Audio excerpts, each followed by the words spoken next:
talk a little bit about this really cool thing that we just discovered in the last few weeks. And so we're definitely using it as a supplement and enrichment to our homeschooling at home this year. And that is a forest school program. And so I found out just, 3 weeks ago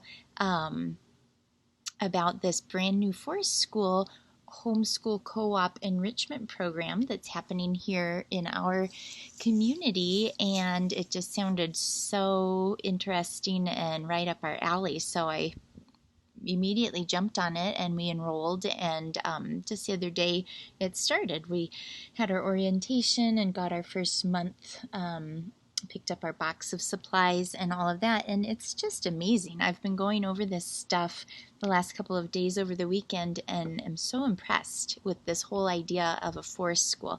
And I've been doing a little bit more research and realizing that it's really quite a growing movement, and so it comes out of Europe. It's a very European thing, and already going back to the 1950s in Scandinavia. Particularly, it sounds like in Denmark, it's a really big thing. These Danish forest school kindergartens are a really pretty big thing. And anyway, coming out of Scandinavia, it has now grown, continues to grow in the UK, and is more than just for the little ones. And for me personally, it feels almost as if I'm coming home, I could say, because my mom was born and raised in Finland, and so it just has a very kind of nice Scandinavian European feel to it, that kind of mentality, a deep appreciation of nature and the outdoors. And there's just so much research nowadays that shows that when we spend time in nature, that is so good for reducing stress levels. It's good for our mental health, our well-being, and that just seems very common sense to me. I don't know that I would need research to prove that to me. I think we just feel better as humans when we're outside as much as possible, getting sunshine and fresh air and cultivating that appreciation for life, for flowers and hummingbirds. And right behind me here, we've got cucumbers and tomatoes growing in our garden box, and it's just, I think, especially with little kids, it's miraculous to watch that whole process from seed to table. And right now we've got cucumbers, for example, that each day we're finding new ones in our box, and it's so exciting to watch that process of the flowers. They grow and develop, and now they're turning into cucumbers, and now they're getting big enough that we can eat them. And the more you're outside, whether it's in your backyard, in your garden, out in the woods, I think that just develops an attitude of gratitude, of appreciation and gratefulness for the simple things in life, for just being intentional about looking for the beauty and the truth, and the good things that are around us in life. And that's a really profound life lesson. If you can start being intentional about appreciating the little things, like the roly-polies in your backyard, or seeing a hummingbird zip by your head, that's good. That's good for your mind. That's good for your spirit. And so anyway, what I wanted to show for a few minutes here is the box that we picked up just a couple days ago from our local, like I said, homeschool co-op enrichment forest school program. And this is something that I'm getting the impression as I'm doing research that it is gaining popularity, because families, especially not just now with all this coronavirus stuff happening, but even before then, as we are becoming more sedentary, as a culture, and people spending so much time on technology, more and more families are really wanting their kids to kind of get back to the basics, back to nature, and back outside and off of the screens. And so everything that I want to show here is really going to help our family do that this year, and it ties in so beautifully with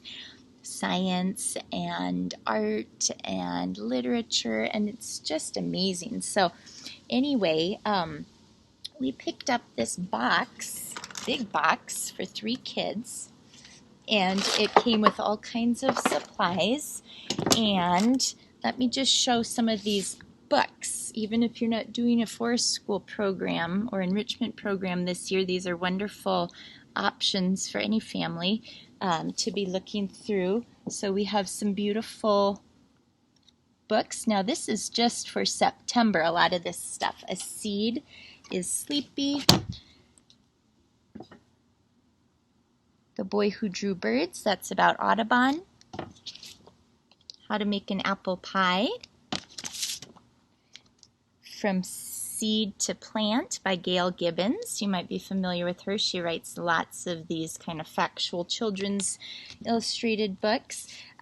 Each week we have a different topic. So in September, one week is going to be learning and researching and doing art projects and handiwork projects with flowers. And then week 2 is seeds, week 3 is fruits, and week 4 is birds. So you can see how these will nicely tie in with all of that. We have these beautiful botany cards, so we can start learning and identifying different kinds of flowers and plants in some of these books that we have, such as, look at this, Nature Anatomy and Farm Anatomy. And these are just, for me, as a person who enjoys illustrations and beautiful fonts, they're just lovely. So fun to look through. And over the weekend, I just put all of these books out and didn't say anything about them, but the kids have enjoyed just starting to flip through these pages. So we're going to be learning a lot this year. You can see it's turning us into naturalists, learning about different animals and habitats and the anatomy of a bird and information about eggs and nests, fish, ecosystems, farm anatomy. This is something that I wouldn't have exactly been planning on, but it's very interesting. There's sections in here, for example, edible flowers. So we're going to be, as one of our projects this week 1, when we're studying about flowers, there's a recipe for making shortbread cookies incorporating edible flowers. And so I've just learned that marigolds, for example, or violas are edible. So we can we'll have to find some of those here in the next few days and try out that recipe with edible flowers. So backyard birds, this was in our kit.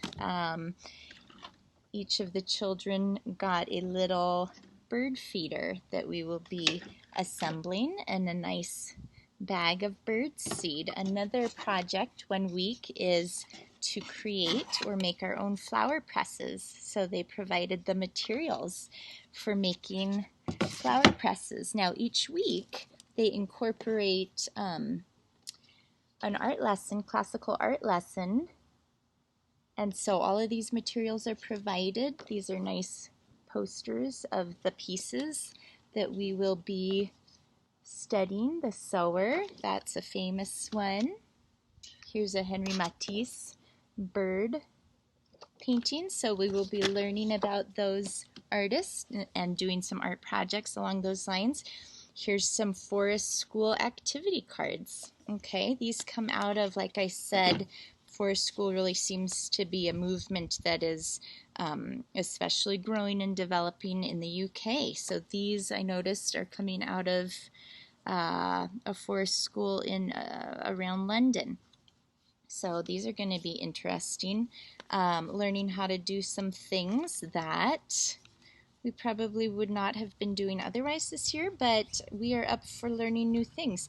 Leaf stitching, evergreen paintbrush, stick frames. So it's just kind of this idea of a real holistic approach and a whole body approach to learning. And you can see how a lot of these things are going to be teaching us skills, doing fine motor skills and crafts that we wouldn't be doing otherwise.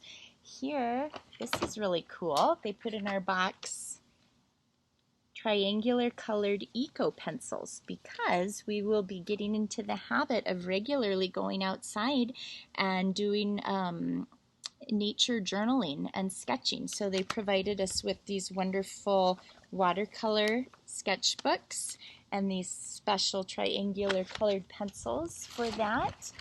Everything is just beautiful. I appreciate that. It's lovely. The books with these illustrations and the covers and the feeling of this, the texture. And this is The Secret Garden. So we will be reading throughout this book throughout the year.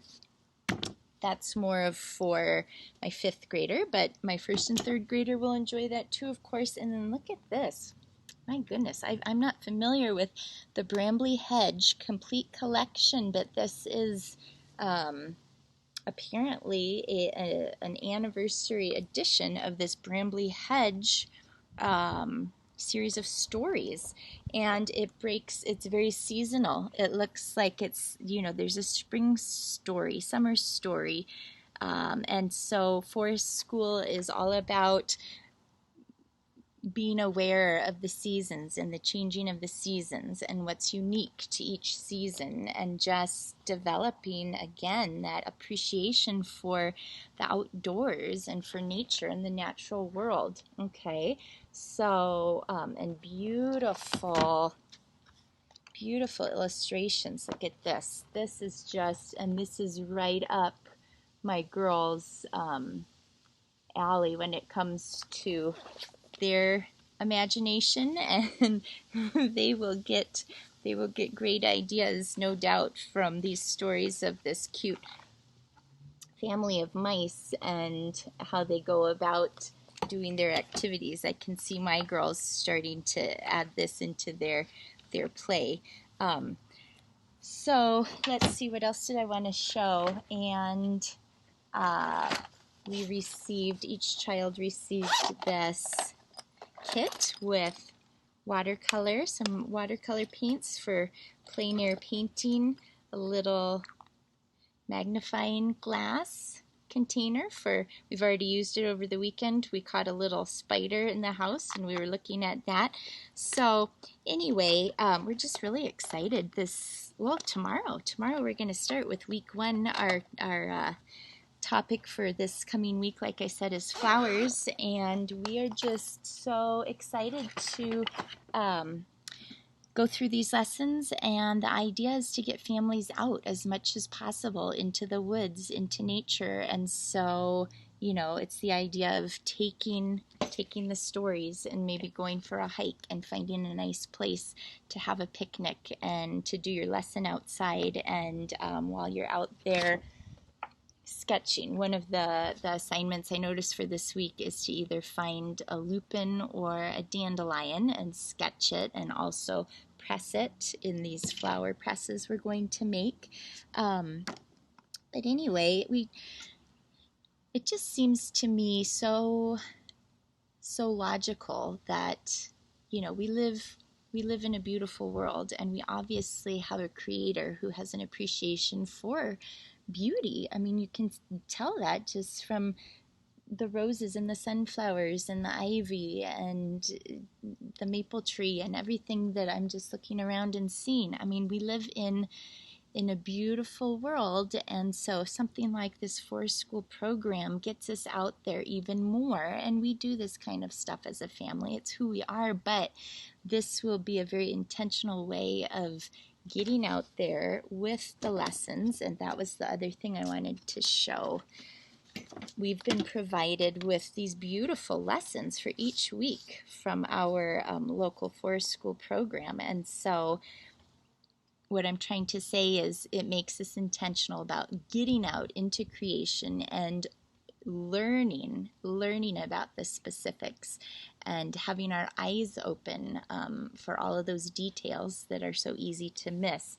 Each week we'll have, for example, a forest to table, a recipe. So like I said, flour shortbread recipe for this week, art and handwork. Okay, so that will be the lesson about the poppies, painting and making our flower presses, story and poetry lesson.